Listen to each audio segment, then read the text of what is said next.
Yo. Assalamualaikum warahmatullahi wabarakatuh.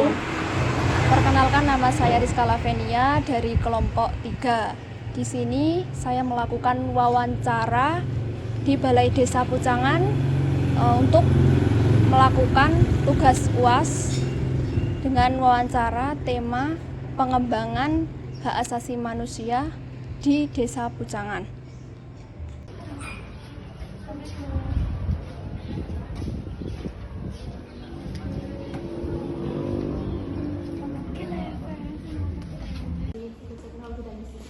Desa itu tentang tugas UAS penelitian wawancara di Kepala Desa Pucangan untuk tugas kewarganegaraan dengan tema pengembangan hak asasi manusia di Desa Pucangan.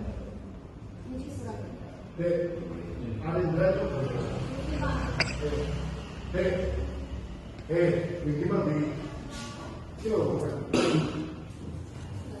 Jadi gini Pak, kita kan mengusut tema pengembangan hak asasi manusia di Desa Pucangan. Pertama pertanyaannya, apa saja program yang sedang dijalankan oleh pemerintah Desa Pucangan dalam rangka melindungi hak-hak asasi manusia, khususnya bagi kelompok rentan seperti perempuan, anak-anak, penyandang disabilitas, dan juga lansia.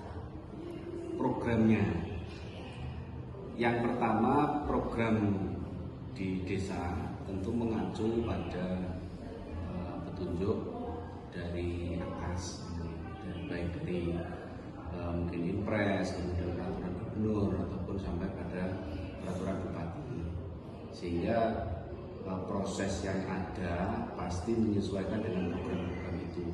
Nah, yang paling sudah istilahnya sudah terlaksana dalam ini perlindungan pada kelompok rentan dan sebagainya itu tentu didasarkan pada kalau di sini yang namanya Perdes, ya, program-programnya antara lain mungkin pada ketahanan pangan, bantuan PLTDD, kemudian terutama untuk yang warga miskin adalah bantuan pangan harian semacam itu.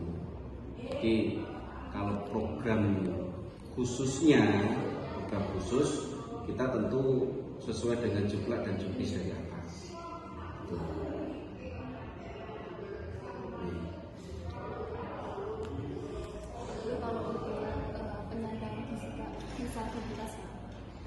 Penyandang disabilitas dalam waktu akhir-akhir ini kita memberikan bantuan untuk pengajuan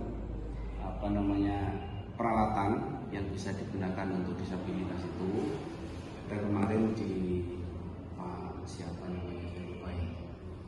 yang mau ke Grogol itu kita ajukan untuk bantuan kaki palsu. Kemudian egrang semacam itu, karena kemarin kan beliau kecelakaan kemudian diamputasi, sehingga itu kemudian untuk BLTDD sudah teranggarkan karena memang juga masuk dalam kelompok keluarga penerima manfaat BLTDD. Kemudian ada program dari Dinas Sosial pengajuan itu tadi kaki palsu juga kita ajukan. Dulu sudah pernah juga ada di warga Pucangan yang RW 7 kalau tidak salah, itu juga sudah dapat bantuan kaki palsu juga. Itu untuk yang disabilitas. Lalu pertanyaannya kedua Pak, siapa saja pihak-pihak yang terlibat dan berperan aktif dalam pelaksanaan program perlindungan hak asasi manusia di desa Pak? Yang pertama tentu dari perangkat desa, karena sebagai pemegang amanah untuk menjalankan program-program desa. Kemudian juga kita melibatkan RT RW karena itu adalah ujung tombaknya yang berada di paling bawah kan itu. Kemudian juga kita luput dari tokoh-tokoh masyarakat sehingga semua elemen itu bisa saling bekerja sama dalam rangka mensukseskan program-program itu. Karena perlindungan itu kan tidak bisa hanya dari satu sisi, semuanya harus terlibat, termasuk juga dari Babinsa, Babin Kaptimas, itu semua berperan aktif. Itu.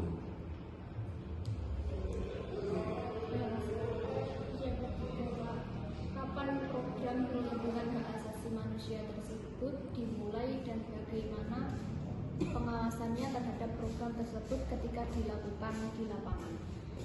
Kalau bicara program tentu setiap tahun kita laksanakan. Kalau sejak kapan ya tentu sejak ada aturan-aturan yang menyertainya. Jadi ketika ada undang-undang kan hak asasi manusia, perlindungan dan sebagainya, tentu pihak desa menangkap program itu. Jadi artinya karena itu tadi di awal saya sampaikan bahwa program ini kan berkesinambungan dari atas sampai bawah. Desa tidak bisa istilahnya kemudian membuat produk hukum sendiri tanpa ada acuan dari atas. Karena kita tidak seperti pihak swasta yang kemudian secara bebas bisa bereksplor kan gitu. Jadi pemerintah desa ada batasan-batasan dan itu memang sesuai petunjuk dari atas. Lalu ketika program itu dilaksanakan sudah diawasi dengan efektif. Oke, kita berusaha untuk mengawasinya. Itu tadi kita libatkan banyak pihak, tidak hanya dari perangkat desa, itu ada BPD, dan juga ada PMD, teman-teman di Karang Taruna, ya, ada Babinsa, Babin Kaptimas, sehingga apa gini, istilahnya harapan kita supaya program itu berjalan dengan baik, setidaknya kita sudah mengusahakan, kita berikhtiar untuk menjalankan dengan sebagainya.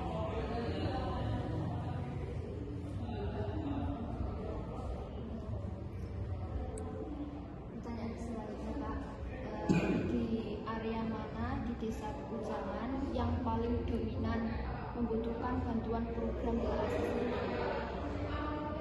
manusia? Di area mana? Kalau dikatakan area secara khusus membutuhkan itu, gimana jawabnya? Karena bisa dikatakan area Pujangan yang membentang mulai dari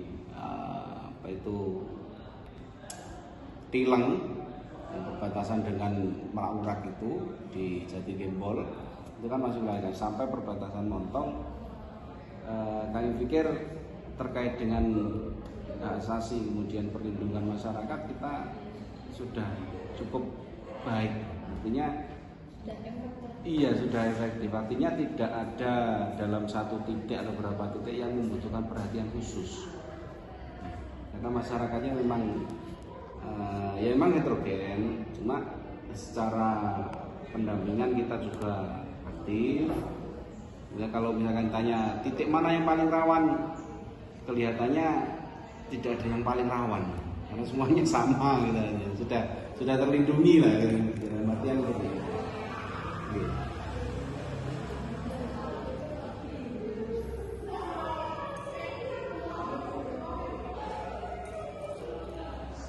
Pertanyaan yang kedua Pak, mengapa pemerintah desa Pujangan ini merasa perlu melakukan perlindungan hak asasi manusia dan apa yang menjadi motivasi dibalik tindakan-tindakan tersebut? Oke,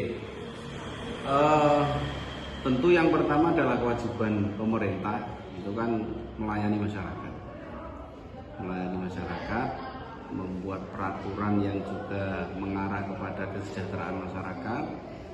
Ketika butuh tindakan, juga tindakan yang bisa berefek langsung ke masyarakat, sehingga ya kalau misalnya itu ya emang ini kewajiban kami.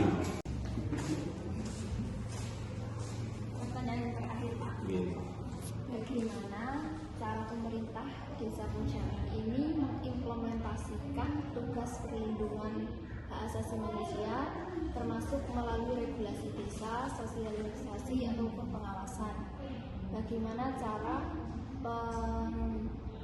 penjangkauannya? Tentu yang pertama setelah tadi di peraturan desa muncul terkait dengan perlindungan itu tadi ya, asasi, kemudian juga berdasarkan juknis dan peraturan dari atas, tentu yang pertama ketika ada musyawarah kita sampaikan kepada RT RW untuk terlibat aktif dalam rangka perlindungan hak asasi tersebut, sehingga masyarakat itu memang dalam artian di tingkat bawah setidaknya itu merasa terdampingi, merasa kehadiran dari pemerintah itu ada lewat RT, lewat RW. Sehingga ketika muncul sebuah permasalahan, baik itu hak asasi manusia atau apapun itu, maka kita pakai step by step. RT harus tahu. Tapi kalau misal RT-nya nggak aktif gitu, Nah, selain RT itu harus tahu, harus aktif, kemudian RW juga kita tuntut untuk aktif. Kemudian ketika namanya orang desa, kadang RT RW itu kan tetangga sendiri, ada sungkan, ada sebagainya. Biasanya paling tidak bisa ke para dusun, atau juga ke beberapa bayan, misalkan Pak Bayan Jogoboyo, mungkin masih aktif, sebagainya, ketika terkait dengan ketertiban masyarakat. Nah, kemudian dari situ bisa diselesaikan di masing-masing tingkatan. Kalau cukup diselesaikan di tingkat RW ya cukup. Ketika di tingkat Pak Wo ataupun Pak Bayan ya nggak apa-apa. Tapi ketika belum maka di tingkat KIG harus. Ketika belum bisa diselesaikan juga ya ke atas lagi. Sehingga step by step itu kita laksanakan. Tidak semua permasalahan itu harus ke Pak Indi, tidak semua permasalahan itu harus langsung ke polisi, tapi ada tindakan-tindakan dari bawah. Itu fungsi pengawasan kita jalankan, kemudian juga fungsi untuk terkait dengan hubungan dengan masyarakat juga kita perkuat. Maka itu tadi semua elemen harus terlibat, sehingga nanti tindakan yang diambil tepat. Ketika ada keluhan terkait misalkan hak asasi manusia sebagainya, kita juga bisa pas mana aturan yang harus dijalankan, mana larangan yang harus tidak boleh kita, ini kan gitu. Terima kasih Pak. Masih dari mana?